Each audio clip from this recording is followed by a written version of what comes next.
في خطة التدريب القتالي للعام 2011 قواتنا الصاروخية تنفذ مشروعا عملياتيا بالذخيرة الحية بدقة ونتائج نوعية.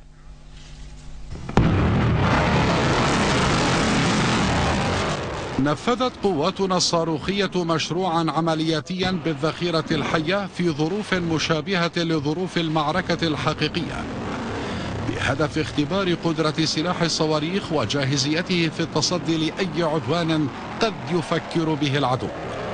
حيث أصابت أهدافها بدقة وحققت نتائج نوعية متميزة أكدت الكفاءة العالية التي يتميز بها رجال الصواريخ في استخدام العتاد الصاروخي الحديث الذي يعد الذراع الطولى لجيشنا العقائدي البطل.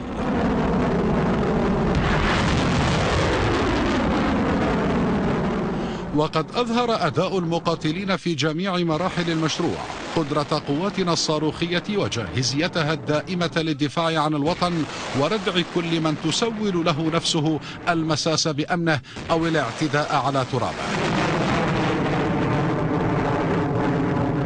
وقد أثنى العماد داود عبد الله راجحة نائب القائد العام للجيش والقوات المسلحة وزير الدفاع على الجهود المبذولة، وبارك لقادة سلاح قوات الصواريخ دقة التنفيذ والكفاءة العالية التي يتميزون بها.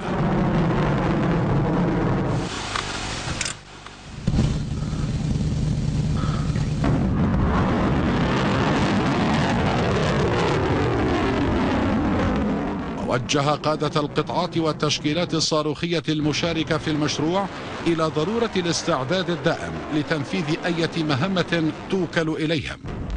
مؤكدا أن جيشنا سيبقى كما عهدته جماهير شعبنا سياج الوطن ودرعه الحصين ورمز الوحدة الوطنية والعين الساهرة على ضمان أمنه وحماية استقراره وصون كرامة أبنائه في ظل قيادة السيد الرئيس الفريق بشار الأسد.